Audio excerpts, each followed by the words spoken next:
तो दुर्ग से इस वक्त की बड़ी खबर आपको बता दें। बच्ची हत्याकांड मामले में देखिए बच्ची के परिजनों का बड़ा बयान सामने आया है। मेरे बच्चों को उनके चाचा ने ही पाल पोस के बड़ा किया है। यदि वो आरोप होता तो भाग गया होता। देखिए, यदि कह रहे हैं कि जो आरोप लगाए जा रहे हैं यदि उसमें सच्चाई होती तो चाचा भाग गया होता। पुलिस ने झूठा केस दर्ज किया है। केस में देखिए उनका कहना है कि इस केस में उनके चाचा को यानी कि बच्ची के चाचा को फंसाया जा रहा है और वो निर्दोष है। तो देखिए बच्ची के साथ में जिस प्रकार से रेप और उसके बाद में हत्या की गई थी, अब इस मामले में परिजनों का बड़ा बयान सामने आया है। परिजनों ने कहा है कि यदि आरोपी बच्ची के चाचा होते तो वो भाग चुके होते। यानी कि जिस प्रकार से ये केस आगे बढ़ रहा है, कहीं ना कहीं जो परिजन हैं वो इससे संतुष्ट नजर नहीं आ रहे हैं। आरोपी बच्ची के चाचा को बनाया गया। परिजनों का कहना है कि चाचा निर्दोष है, ऐसा परिजनों का कहना है। पुलिस का दावा हालांकि अलग है।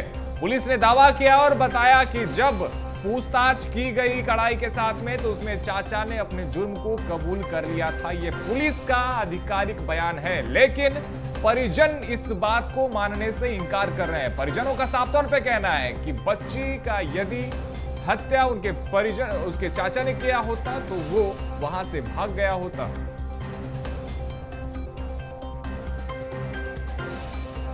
जबरदस्ती फंसा है क्योंकि पुलिस वाले के साथ ना वो भी खुद खोज खाज कर रहा था। तो ऐसा अगर उसको पहले ही पता रहता यहाँ भाग जाता हो, भाग तो सकता था। शंका मेरे को हो रहा है लेकिन ये कर नहीं सकता, उसके लिए हो रहा है। अब पुलिस वाले लोग का जांच पड़ताल भी ठीक नहीं है। आपका जो भाई था वो नशा वगैरह किया करता है? नशा करता है लेकिन अपना लिमिट में करता है और रात को करता है, ऐसा दिन में आने नहीं करता। या मैं वो सब नहीं जानती कि किसको बचाना है और किसको नहीं बचाना है। वो पुलिस करेगी और आप लोग करोगे तय। क्योंकि देखिए अगर सब चीज हमारे हाथ में होता तो हम तो आज भी बोलते उस आदमी को हमारे हाथ में दे दो, हम जज करेंगे उसको क्या करना चाहिए और क्या नहीं। ये देगी क्या सरकार हमको कि हम उसको मारे? चाचा हो चाहे दुनिया का कोई भी व्यक्ति हो, मैं तो बोलती हूँ बाप क्यों ना हो, उसको भी फांसी पे लटकाना चाहिए। अगर पुलिस के पास सबूत है, हर चीज है, तो देर नहीं करना चाहिए। उनको तो न बीच चौराहे पे लटका के मार देना चाहिए। अगर वो नहीं कर सकते सरकार से बंदे तो हम जैसे लोगों को दे दे, हम मार देंगे। तो इस खबर पे अधिक जानकारी के साथ हमारी सहयोगी अनुभूति फोन लाइन पे हमारे साथ भी जुड़ गई है। अनुभूति, देखिए पुलिस का बयान आया। पुलिस ने कहा कि आरोपी चाचा ही है, लेकिन अब परिजन इस बात को मानने से इनकार कर रहे हैं। देखिए ये तो शुरुआत से ही जो परिजन है, जब उन्हें समझ में आया था कि उनके परिवार का ही एक सदस्य इस पूरे मामले में उसकी महत्वपूर्ण भूमिका है और मुख्य आरोपी उनके परिवार का सदस्य है, तभी से थाने में जो है जांच के दौरान ये परिवार जो है वहां पर उनका हंगामा शुरू हो गया था और तमाम तरह के आरोप थाने में ही वे लगा रहे थे पुलिस पे कि दबाव बनाया जा रहा है, पुलिस जानबूझकर कार्रवाई कर रही है, पीड़ित पक्ष से ही मारपीट कर, इस तरह की तमाम बातें आ रही थी। और पूरे माहौल को डाइवर्ट करने के लिए जो आम लोगों का सहारा लेकर थाने के बाहर हंगामा भी परिवार के द्वारा करवाया जा रहा था।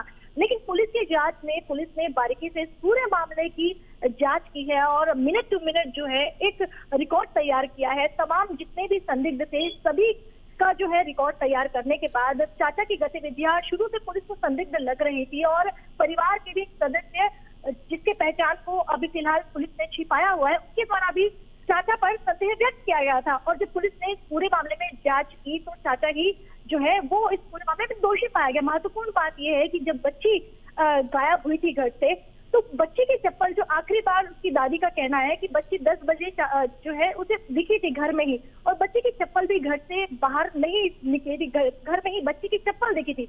और तमाम तरह के और भी जो पॉइंट थे पुलिस को मिले थे, किसी आधार पर पुलिस ने जांच शुरू की और जब चाचा से कड़ाई से पूछताछ की तो चाचा ने अपना जुर्म भी कबूल कर लिया। लेकिन अब ये एक नया एंगल आ चुका है क्योंकि इस पूरे मामले में जो मृतका है यानी बच्ची की जो दादी है वो अपने बेटे को बचाना चाह रही है क्योंकि उनकी जो पोती है वो तो चली गई लेकिन उनका बेटा बच जाए। किसी तरह से परिवार अब अपने सदस्य को बचाना चाह रहा है और अब जो पूरा आरोप है वो बनने की कोशिश कर रहा है। फिलहाल ऐसा प्रतीत हो रहा है क्योंकि पुलिस की जांच के बाद तमाम एंगलों में जांच के बाद ही जो है वो आरोपी की गिरफ्तारी हुई थी। तो फिलहाल जो है तमाम इस पूरे मामले में अब राजनीति भी गर्माती जा रही है। कांग्रेस कमेटी की ओर से भी आज 5 सदस्यीय टीम पहुंची हुई थी जिसमें 3 विधायक, एक पूर्व विधायक और एक पूर्व महापौर शामिल थे और उन्होंने भी परिवार से पूछताछ की और परिवार ने जो है पुलिस पर आरोप लगाए, उनके साथ थाने के भीतर मारपीट की बात भी कहीं ना कहीं उन्होंने कही है।